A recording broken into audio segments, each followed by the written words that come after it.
ఆనాడు ఉద్యమంలో ఉన్నప్పుడు మీ అందరికీ తెలుసు, ఆంధ్ర తెలంగాణ ఒకటే రాష్ట్రంగా కలిసి ఉన్నప్పుడు మనం ఎప్పుడు విమర్శ చేసినా, మన ప్రాంతానికి అన్యాయం జరిగిందని ఎప్పుడు చెప్పినా ఆంధ్ర ప్రజలు ఏమనేది కాదు. ఎందుకంటే ప్రజలకు మధ్య ఎప్పుడు పంతాలు ఉండవు, పట్టింపులు ఉండవు, కొట్లాటలు ఉండవు. ఉల్టా ప్రజల మధ్యలో చుట్టరికాలు ఉంటాయి, అనుబంధాలు ఉంటాయి, రాకపోకలు ఉంటాయి, వ్యాపార వాణిజ్య సంబంధాలు ఉంటాయి. ఆనాడు ఉమ్మడి ఆంధ్రప్రదేశ్లో ఉన్నప్పుడు తెలంగాణ వాదులం మనం ఏ ఒక్క చిన్న విమర్శ చేసినా మన మీద గట్టిగా విరుచుకుపడ్డది ఎవరు అంటే ఆంధ్ర రాజకీయ నాయకులు. మరి ఇవాళ ఏం జరుగుతుంది? ఇవాళ ఇప్పుడున్నటువంటి ముఖ్యమంత్రి అదే ఆంధ్ర రాజకీయ నాయకుల ఏజెంటు మనకి ఇక్కడ ముఖ్యమంత్రిగా ఉన్నారు. దానివల్ల ఏం జరుగుతుంది? గత 10 ఏళ్లలో 12 ఏళ్లలో అంతకుముందున్న ప్రభుత్వం అధికారంలో ఉన్నప్పుడు ఏమైంది ఏం కాలేదని పక్కన పెడితే ఒక భయం ఉంటుండే, ఒక లైన్ దాటొద్దు, తెలంగాణ వాదాన్ని కించపరిచే విధంగా వ్యవహారం చేయొద్దు అనే ఒక భయం, ఒక కట్టుబాటు ఉండే. ఇప్పుడేం జరిగింది? ఎక్కడ పడితే అక్కడ అడ్డగోలుగా ఆంధ్రోళ్ళ విగ్రహాలు పెట్టుకుంటూ, ఎక్కడ పడితే అక్కడ ఎవరు పడితే వాళ్ళు ఇష్టం వచ్చినట్టు మాట్లాడారు. ఈ 13 ఏళ్లలో అంత పెద్ద నాయకులు అన్ని పార్టీల అధికారంలోకి వచ్చినా అక్కడ కనీసం రాజధాని నగరం కట్టుకోలేకపోయినారు ఇప్పటి వరకు వాళ్ళు. అంతకుముందు ఆంధ్ర తెలంగాణ ఎందుకు కలిసినాయి? తెలంగాణ చక్కగా ఉన్న తెలంగాణ ఎందుకు ఆంధ్రలో వచ్చి కన్నేసి కలుపుకున్నారు? ఎందుకంటే ఇక్కడ రాజధాని బాగుంది కాబట్టి, కర్నూలులో మేము గుడారాలలో ఉంటున్నాం కాబట్టి మేము తెలంగాణలో కలవాలి, తెలంగాణతో కలుపుకోవాలని చెప్పి ఆనాడు మాట్లాడేది. ఇవాళ ఏం జరుగుతుంది? మరి 2 రాష్ట్రాలు అయిపోయినాక అక్కడ రాజధాని కట్టుకున్నారు వాళ్ళు? కట్టుకోలేకపోయారు. 2 పార్టీలు కూడా విఫలమైనవి. ఇప్పుడు ఉన్నటువంటి ఆంధ్రప్రదేశ్ ప్రభుత్వం ఏదైతే సంకీర్ణ ప్రభుత్వం ఉన్నదో, బీజేపీ, పవన్ కళ్యాణ్ గారు, టీడీపీ, వీళ్ళందరూ కేంద్రంలో వాళ్ళకు కొంత అధికారం ఉంది కాబట్టి ఏం చేసిండ్రు? పార్లమెంట్లో అమరావతియే మా రాజధాని అని బిల్లు పాస్ చేసుకున్నారు.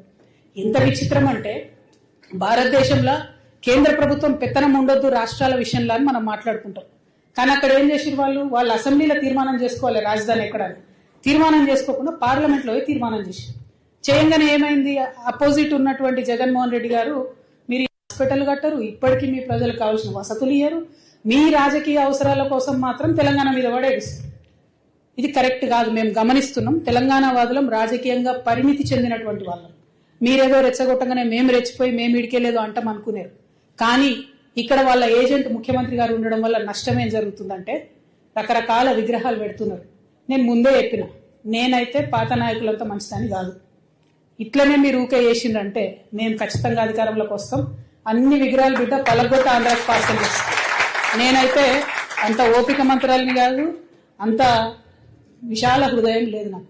ఎందుకు ఈ మాట చెప్తా ఉన్నా అంటే, రావచ్చు పోవచ్చు, రొయ్యలు అమ్ముకోవచ్చు, రావచ్చు పోవచ్చు, షూటింగ్లు చేసుకోవచ్చు, రావచ్చు పోవచ్చు, సినిమాలు తీసుకోవచ్చు.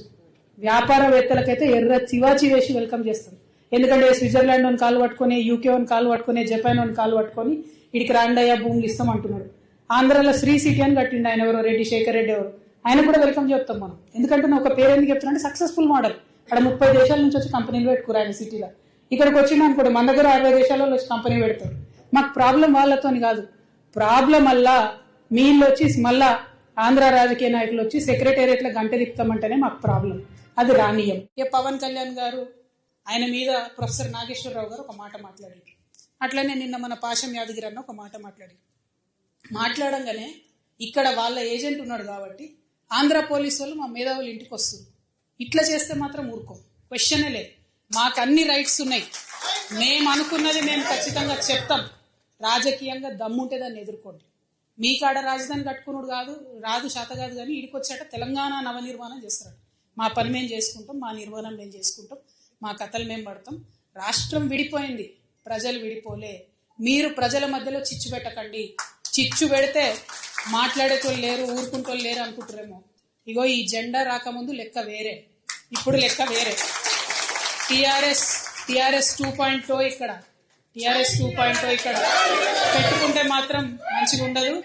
ఇది వరకు ఒకసారి పెట్టుకున్నారు, రాష్ట్రం వచ్చింది, ఈసారి మూతి పనులు రాలిపడతాయి. కాబట్టి మీరు మా ప్రజల్ని తక్కువ చేసి మాట్లాడడం, మా మేధావుల మీద చేయాలనుకోవడం, లేనిపోని సాంస్కృతిక పెత్తనం మా మీద రుద్దాలనుకోవడం, మీకు అక్కడ రాజధాని కట్టుకోవడం చేతగాక మీ పొలిటికల్ పంచాయతీలను తీసుకొచ్చి మా మీద రుద్దడం.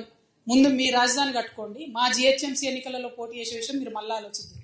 మా జిహెచ్ఎంసీలో ఇక్కడ సెటిల్ అయ్యి ఇక్కడ ఉన్నటువంటి ఆంధ్ర బిడ్డలు మా వాళ్ళు, గత 12 ఏళ్లుగా వాళ్ళని మేము కడుపులో పెట్టుకొని కాపాడుకున్నాం. ఇంకా ఎన్ని ఏళ్ళైనా అట్లనే కాపాడుకుంటాం. తెలంగాణ వాళ్ళం ఎవరిని ఇబ్బంది పెట్టేటోళ్ళం కాదు. చుట్టసూపుగా వచ్చినా ఇంటికి వచ్చినా వాళ్ళని ఉన్నాం, వాళ్ళు మన దగ్గరే ఉన్నారు, మన దగ్గరే సెటిల్ అయిన, వాళ్ళతో ఇబ్బంది లేదు.